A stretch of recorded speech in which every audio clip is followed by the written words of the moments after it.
Hi, I'm Charlotte, a CBT therapist with HPFT IAPT services, working in the west of Essex. Today's webinar will cover the 7 key tips for healthcare workers, supporting their coping during the COVID-19 pandemic and beyond. The information covered was produced by the Oxford Centre for Anxiety Disorders and Trauma.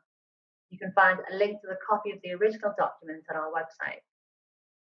The webinar will be split into 2 parts, around 15 minutes each.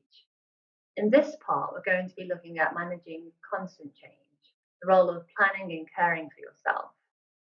We're certain that many of these ideas will already be familiar to you, but like many of us, you may benefit from a reminder. The next part, we're going to be looking at managing distressing memories, tackling overthinking, and accepting help. These ideas are likely to be less familiar to you. We're going to explore the 7 key tips from the perspective of cognitive behavioural therapy, or CBT for short, and consider how they might be relevant to you as a healthcare worker. We hope that these ideas will help you to find a balance between the hard work you're doing caring for others and also caring for yourself. Thank you.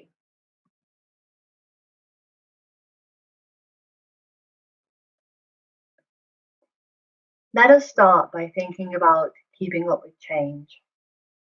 Uncertainty is difficult to manage for many of us, particularly if we've been in a role for some time and are used to the routines and expectations at work. COVID-19 has been very disruptive to so many of us, generating lots of uncertainty in an environment that we've never before experienced. Change is the new normal. This can, of course, generate anxiety and stress. Many care staff have told us that speaking to managers, raising queries, attending any training or support sessions offered has been helpful in coping with stress and anxiety. If you've not had a chance to do this yet, is there a time that you can now plan to do this? We're all living with constant change at the moment, and the need to keep up to speed with the latest advice in the workplace and keeping ourselves safe.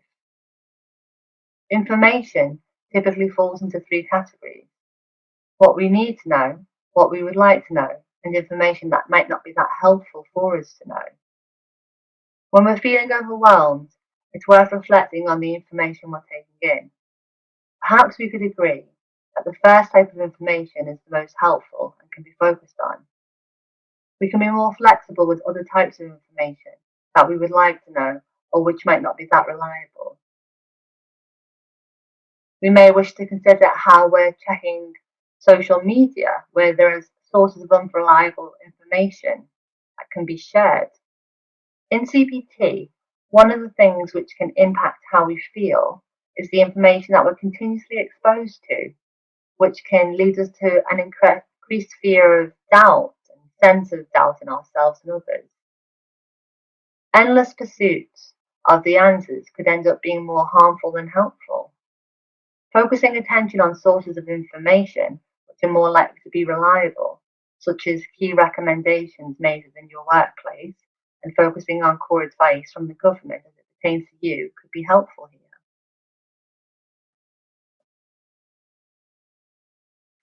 Our next suggestion is to plan ahead if you can. The reason we're suggesting this is so that you can have something to look forward to. Hope in something positive for the future and some structure in your routine can give you a sense of security. In CBT, we often see that people feel low or anxious. They then struggle to maintain structure in their lives. We suggest that finding a balance between activities which are routine, necessary, and enjoyable is key here. Keeping the house clean, getting in the shopping, going to work, attending medical appointments would probably fall into categories of routine and necessary, whereas tasks which help to boost your mood, such as a hobby or communicating with friends and family online, could be considered enjoyable. It is really important that enjoyable activities are given the same level of importance as those which are routine or necessary, as they all contribute to an overall well-being that's good. Don't forget the importance of regular breaks. Make sure to take these and try to spend some time in a different environment to provide some mental separation from the work environment. Try to schedule some days off if you're able to. Consider that you need to recharge your emotional bank account, as it were. Sometimes, even though we try to get a balance, it's not always possible. Try not to get caught up with putting pressure on yourself to do it all, as this could lead you to feeling even more overwhelmed. Listen to your body and recognize when you need to rest. Now let us turn to looking after yourself. Looking after yourself is of vital importance in your immunity and your long-term resilience. During this difficult time, you may face longer hours, which can leave you feeling exhausted. Eating healthy, getting regular rest can help to recharge your batteries. This may seem obvious, but we're finding that many people are struggling to look after themselves.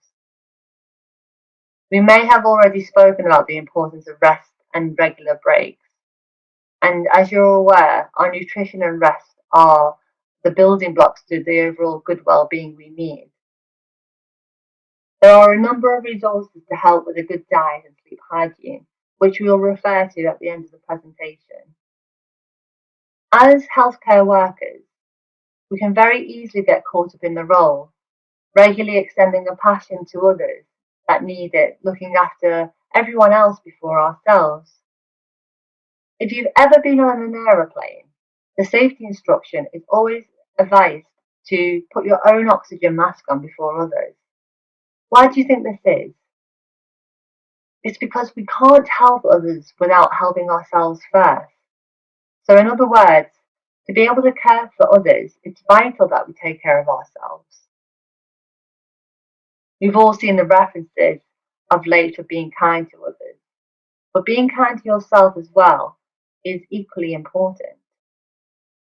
What is it you do or you say to help those that you care for managing their own well-being? Have a think about the activities which tend to make you feel more relaxed or replenished.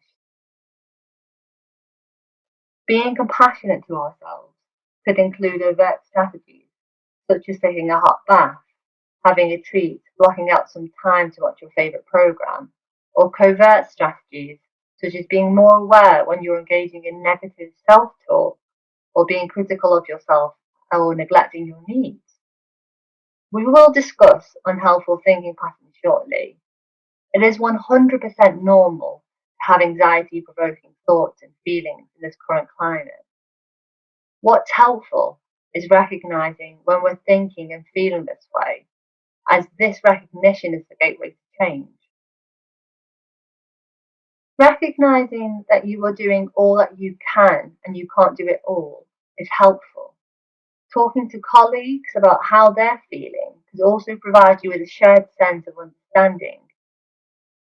In this pandemic, we may have struggled not to see some of our close family or friends.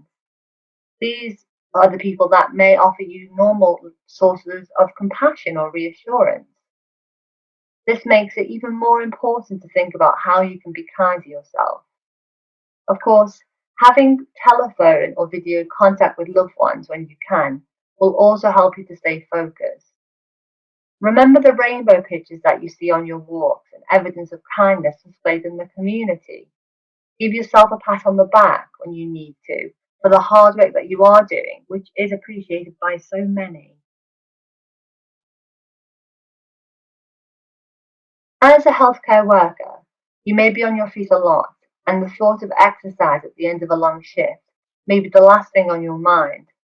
We recognise that it's not always possible to fit lengthy, structured forms of exercise around your schedule. Are there short bursts of exercise that you can build in which may be more manageable?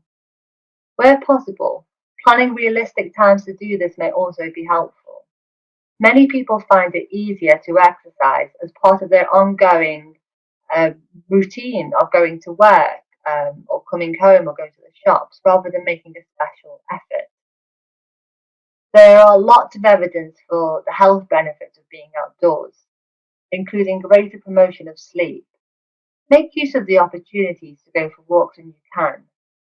If you find that you lack motivation, CPT highlights the importance of not waiting for motivation to arrive, as you may be waiting for a long time. Instead, try doing the behaviours that are in line with what you'd like to see happen, regardless of whether or not you feel up to it. Then notice what happens to your motivation. In other words, do it and you'll feel up to it over time, not feeling up to it and then doing it. Setting small achievable goals can be helpful here. We also know if we plan and schedule an activity, we are more likely to do it. Be specific about the time so that you are less likely to put it off. Maybe planning an online class that you're able to book in advance. Alternatively, planning something with other people in your household can be helpful too. Kick about the garden, an online exercise class together, or a joint walk. Indoor exercise can also help people to connect with others. So, for example, joining in with classes where you can get a sense of community, which may have been missing if you would normally do this class in person, can be helpful. If you're struggling to fit in exercise into your regular routine, think about how exercise can feature in what you're already doing. For example, can you walk or cycle to work? Can you use the stairs instead of the lift? If you're in need of getting public transport, can you get off the bus and stop earlier? We recognise that you're probably already doing a lot of exercise without even knowing it. If you would like access to quick links to some fitness ideas which can be useful at home, please see the support suggestions at the end of the webinar. Thank you for watching the first part of the webinar. I hope you found it helpful. In the next part of the webinar, I will be exploring how to manage intrusive memories, helping you to deal with overthinking, and reviewing support links that have been mentioned in the first and will be also mentioned in the second half of the webinar. Support links can be found in the accompanying presentation. Take care. Thank you for all the work that you are doing.